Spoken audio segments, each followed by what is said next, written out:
Après avoir gagné leur première bataille face au gouvernement, le collectif Les Soulèvements de la Terre ne compte pas stopper leur combat contre les méga-bassines et lance aujourd'hui le départ du convoi de l'eau contre les méga-bassines à Sainte-Soline. On va retrouver d'ailleurs Aurore Villemur qui se trouve à Lezay. Le convoi s'était lancé, c'est ça ?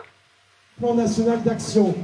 Oui, exactement. On a déjà pu faire une petite partie du trajet. On était confortablement installés dans une remorque à l'arrière d'un tracteur. Et donc là, ça y est, première pause à Lezay pour des prises de parole et pour rendre hommage, je cite, aux blessés de Sainte-Soline. Le convoi de l'eau va ensuite poursuivre sa route. Convoi organisé donc par plusieurs collectifs auxquels participent les Soulèvements de la Terre. Ce collectif que voulait dissoudre le gouvernement après les événements de Sainte-Soline. Dissolution, je vous le rappelle, suspendue par le Conseil d'État. On attend ici environ 600 vélos, une vingtaine de tracteurs qui vont donc sillonner une partie jusqu'à Paris. Arrivée prévue donc samedi prochain, le 26 août. Les organisateurs prônent toujours un événement festif et familial. C'est ce qu'ils ont répété en conférence de presse tout à l'heure et c'est ce qu'on constate nous aussi sur le terrain. Et donc ça y est, la première étape est lancée et l'arrivée est prévue aux alentours de 18h. Merci Aurore Villemur avec Matteo Luxero. On en parle avec vous, Thomas Gibert. Merci d'être avec nous. Vous êtes secrétaire national de la Confédération paysanne. Vous suivez évidemment ce convoi qui s'était lancé il y a quelques minutes maintenant. D'abord, expliquez-nous un peu à quoi sert ce rassemblement, ce parcours qui doit aller jusque dans la capitale. Ce convoi, c'est vraiment l'occasion pour nous, déjà, nous, Confédération paysanne, de montrer une présence paysanne importante, que ce sujet inquiète énormément notre profession et qu'il y a vraiment urgence à réouvrir un dialogue pour qu'enfin nos revendications soient entendues par les responsables politiques. Nous, c'est clair, on veut un moratoire sur l'ensemble des chantiers des méga-bassines. On veut un véritable plan de préservation et de partage de l'eau. Nos propositions, elles sont justes, elles sont cohérentes et elles répondent à des questions majeures par rapport à l'eau qui sont qu'est-ce que l'on irrigue, pour quel modèle agricole et pour quelle alimentation. Pour nous, la réponse, elle est claire, elle doit être pour un modèle agricole paysan qui relocalise la production d'une alimentation de qualité et bien sûr qui limite et protège la ressource en eau. Expliquez-nous Thomas Gibert juste cet événement donc avec des méga tracto-vélos. Qu'est-ce que c'est exactement ? L'idée, c'est de faire un convoi qui part juste à côté de Sainte-Soline, de la commune de Lezay, bien sûr, en mémoire aux blessés de la manifestation du 25 mars. Et l'idée, c'est d'arriver le 25 août à Orléans, à l'agence de l'eau, pour qu'enfin nous soyons reçus par les décideurs, pour pouvoir enfin que nos revendications soient entendues. Et du coup, tout du long de ce convoi, nous verrons en gros tous les dégâts que font l'agriculture industrielle et on va également mettre en avant les ravages sur la ressource en eau, mais pas que. On va aussi également montrer des propositions politiques que nous avons. Mars, je ne sais pas si vous m'entendez. Vous évoquez le 25 mars.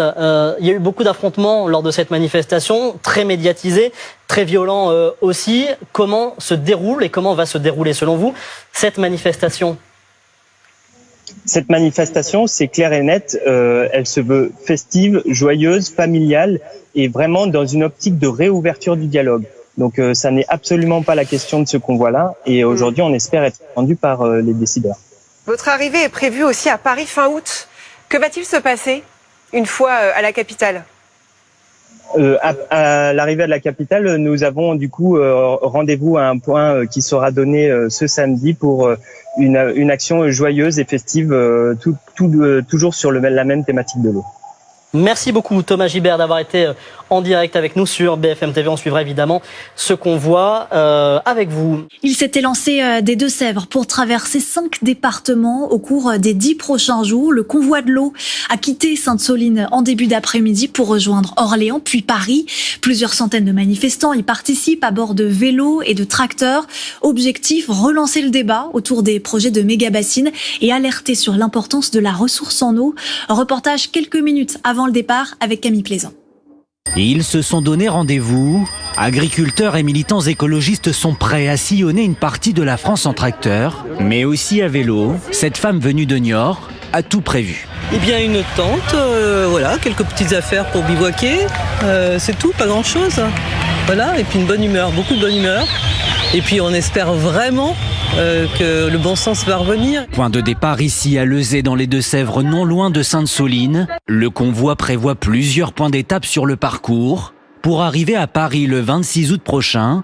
L'idée, demander l'arrêt des projets de bassines. Avec des objectifs de pouvoir aller reporter nos revendications, nos doléances, nos griefs auprès des institutions qui aujourd'hui encore soutiennent et subventionnent les projets de méga-bassines. Et parmi les associations présentes, celle des Soulèvements de la Terre, association qui avait co-organisé la dernière manifestation à Sainte-Soline.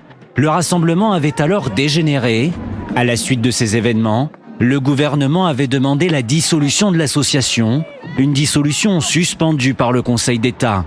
Pouvoir être présent aujourd'hui à Lezay, une victoire pour cette militante de l'association. De savoir que le Conseil d'État a entendu dès le premier recours juridique les revendications du mouvement et a aussi trouvé qu'il y avait de sérieux manquements dans le dossier du ministère de l'Intérieur. Pour nous, c'est un véritable soulagement. On est très contents d'être ici. Au total, ce sont 700 manifestants à vélo et des dizaines de tracteurs qui ont pris la route de Paris cet après-midi. Bonsoir Thomas Gibert, merci d'être avec nous. Bonsoir. Vous êtes le secrétaire national de la Confédération Paysanne. Alors vous vous trouvez dans le convoi qui a démarré en début d'après-midi. Expliquez-nous comment ça s'est passé, quelle est l'ambiance sur place? Eh bien oui, tout à fait. Je suis dans un camion là dans le convoi et on est vraiment extrêmement content que ce convoi se soit lancé et bien lancé dans une ambiance conviviale et joyeuse. Et c'était vraiment important pour nous, pour la Confédération Paysanne, de montrer une présence paysanne parce que c'est vraiment un sujet qui inquiète énormément notre profession. Et il y a vraiment urgence à rouvrir un dialogue pour qu'enfin nos revendications soient entendues par les responsables politiques. Parce que nos revendications, elles sont claires, hein. Nous, on veut un moratoire sur l'ensemble des chantiers des méga-bassines. On veut un véritable plan de préservation et de partage de l'eau. Nos propositions, elles sont justes, elles sont cohérentes et elles répondent à des questions qui sont quand même majeures, à savoir qu'est-ce que l'on irrigue, pour quel modèle agricole et pour quelle alimentation. Pour nous, la réponse, elle doit être... Thomas Gibert, vous espérez renouer le dialogue avec le gouvernement qui jusqu'à présent, vous estimez, n'a pas été assez à l'écoute de ces revendications? Aujourd'hui, on a fait une demande à l'agence de l'eau. C'est pour ça que le convoi aura du coup un arrêt important à Orléans, à l'agence de l'eau, pour pouvoir enfin rencontrer les responsables politiques et pour pouvoir ouvrir ce dialogue et pour qu'enfin nos revendications qui sont quand même on ne peut plus cohérentes et justes puissent être entendues enfin une bonne fois pour toutes.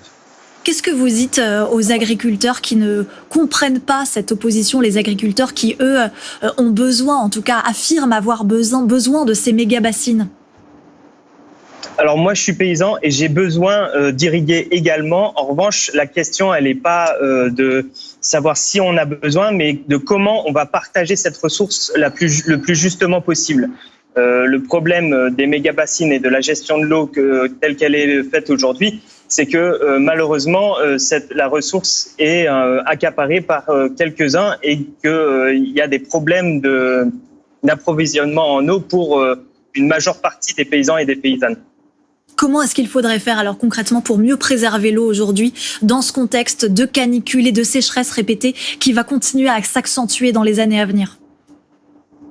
Nous, clairement, ce qu'on dit à la Confédération Paysanne, c'est qu'il y a besoin d'un plan eau qui limite les prélèvements et qui la partage justement. Et le but est aussi de prioriser qu'est-ce que l'on veut irriguer. Aujourd'hui, est-ce qu'on veut irriguer des cultures d'exportation qui ne vont pas alimenter la population française, ou est-ce qu'on veut irriguer une alimentation qui nourrit avec une priorisation, par exemple, du maraîchage, de l'abreuvement des animaux, et donc une priorisation et un plafonnement des prélèvements. Au début du mois de juillet, le comité de bassin Loire-Bretagne a voté une motion pour favoriser, je cite, une vraie transition agroécologique. Ça va dans le bon sens? On ne peut que saluer cette parole. Mais en revanche, pour l'instant, on a peu peu de choses qui vont dans la direction de nos revendications, et il y a urgence vraiment à ce que la question soit remise au centre de la table et que nous soyons réellement écoutés par les décideurs politiques. L'objectif de ce convoi, c'est donc de se rendre à Orléans puis à Paris. À Paris, que comptez-vous faire et à qui comptez-vous potentiellement vous adresser ? Alors à Paris, il y aura un rendez-vous qui sera donné dès samedi matin. Donc il est important de suivre un peu sur les réseaux sociaux de Bassine Non Merci, des soulèvements et de la Confédération paysanne pour pouvoir connaître ce lieu de rendez-vous, et il y aura du coup une action symbolique, festive et joyeuse qui sera organisée à ce moment-là. Peut-être un dernier mot également d'une autre actualité, c'est le Conseil d'État qui a suspendu la semaine dernière la dissolution des soulèvements de la terre. Ça, vous considérez que c'est une victoire pour votre mouvement ? Oui, c'est une victoire et c'est extrêmement rassurant de voir qu'il y a encore quelques barrières à un autoritarisme glissant du gouvernement qui se permet de dissoudre des oppositions qui ont toute leur légitimité dans le débat public. Merci beaucoup Thomas Gibert d'avoir été en direct avec nous. On le voit derrière vous à l'intérieur d'un camion ou d'une camionnette en direct de ce convoi de l'eau qui prend maintenant la direction d'Orléans et de Paris.